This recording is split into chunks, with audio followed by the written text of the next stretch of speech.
The impossible alchemy of 1940s scarcity and why, well, a carrot can become chocolate. Here's a hook. Have you ever stopped to wonder about something most people never think to ask? Most folks just assume luxury foods depend on luxury ingredients. You know, silky ganache belongs to the world of cream, butterfat, and those imported chocolate bars all wrapped in gold foil. It lives in glass cases at patisseries and in the kitchens of professional chocolatiers who temper cocoa butter to the exact degree. But, you see, history contains a quiet contradiction. During the food shortages of the 1940s, when sugar was rationed, dairy was scarce, and imported chocolate was expensive or sometimes just unavailable, home cooks in Europe and parts of North America were forced to create desserts from, well, whatever grew in their gardens. Potatoes replaced flour, beet syrup replaced sugar. And in some kitchens, something rather strange happened.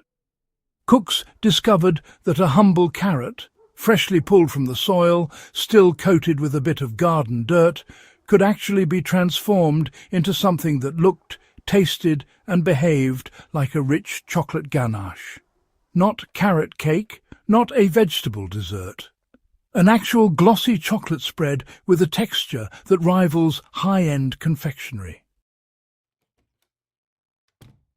The method, honestly, sounds implausible until you understand a bit of chemistry. Carrots contain natural sugars all locked inside cellulose walls. Raw cocoa powder carries fat particles that, well, need an emulsifier to become smooth.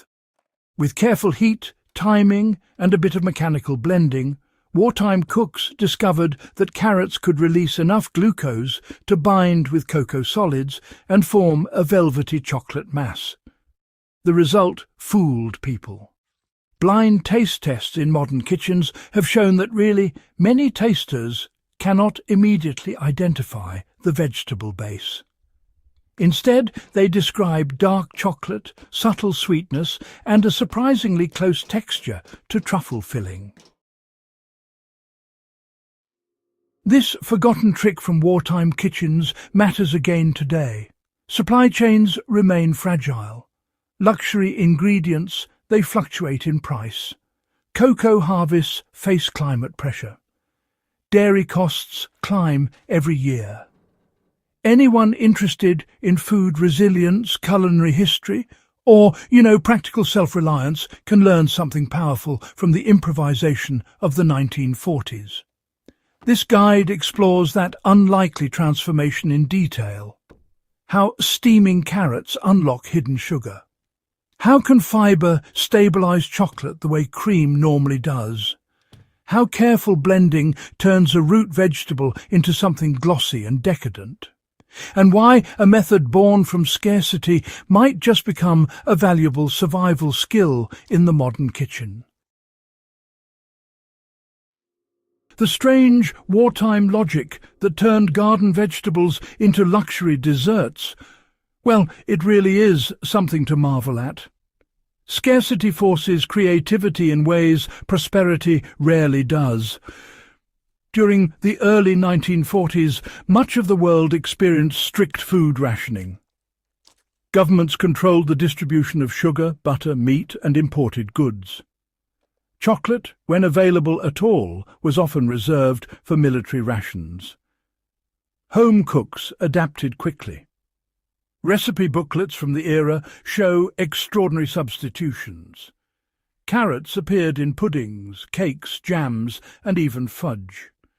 Their popularity had a simple explanation.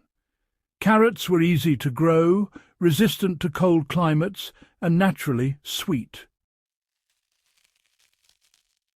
A medium carrot contains roughly 5 grams of sugar, mostly sucrose, glucose, and fructose. That sweetness was valuable when refined sugar was rationed. But carrots offered something else: structure.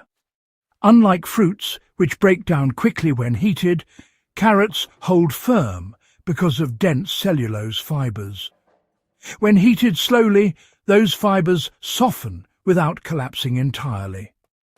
That structure becomes important later when the vegetable must carry cocoa solids and fat. The visual contrast fascinated cooks then and continues to fascinate today. One moment you hold a muddy root pulled from the ground. Its skin is rough, it smells earthy. Nothing about it suggests chocolate. Minutes later, after steaming and blending with cocoa powder, the mixture becomes deep brown and reflective. Light glides across the surface the same way it does across melted chocolate. That transformation is the essence of culinary alchemy, and it begins with something deceptively simple: slow steam. The chemistry of the slow steam quietly unlocks sugar hidden inside the carrot fibre. You know, most modern recipes rush vegetables through boiling water or high-heat roasting. But the wartime carrot Ganache method works differently. It really depends on patience and temperature control. Carrots contain sugar trapped inside microscopic compartments formed by cellulose cell walls. If heat is applied too aggressively, the vegetable softens unevenly and releases water before releasing sugar. The result becomes watery and bland. The slow steam technique avoids that problem. Instead of boiling carrots directly in water, cooks place chopped carrots in a covered steaming vessel where gentle vapour surrounds the vegetable pieces. The temperature stays close to 100 degrees Celsius, but the direct water contact remains minimal. The process unfolds in stages. During the first 10 minutes, heat softens the outer cell walls. Pectin begins loosening.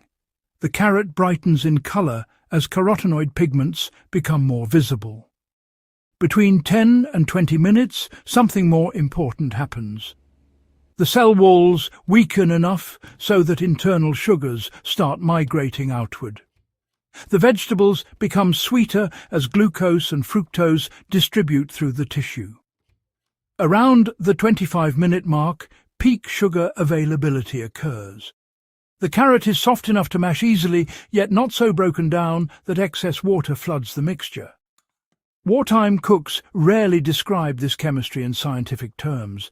They simply knew the signs. The carrot collapses easily when pressed with a spoon. The aroma should shift from raw earthiness to something warm and sweet. And most importantly, a mash sample should taste noticeably sweeter than the raw vegetable. This is the moment when the carrot becomes suitable for chocolate transformation. Precise timing determines whether the final texture becomes gritty or silky. The timing of steaming influences the final ganache texture more than most people expect. Undercooked carrots create grainy chocolate mixtures. Their fibres remain too rigid, preventing the puree from emulsifying with cocoa powder. Overcooked carrots release too much moisture. That excess water dilutes the cocoa flavour and weakens the emulsion structure. The sweet spot lies in the middle. Experienced cooks often test readiness using a simple press test. A fork should glide through the carrot chunk with almost no resistance. Yet the vegetable should still hold its shape rather than collapsing into watery strands. For most medium carrot pieces, cut into 1-inch segments, this stage arrives between 22 and 28 minutes of steady steaming. Environmental variables matter. Older carrots take longer to soften because their fibres are more developed. Very young carrots soften faster but contain slightly less sugar. Altitude affects steam temperature as well.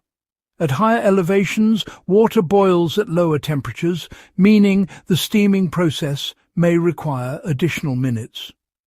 These details might seem excessive for a dessert made from vegetables. But texture is everything in ganache. Chocolate lovers expect silk. Anything less fails the test.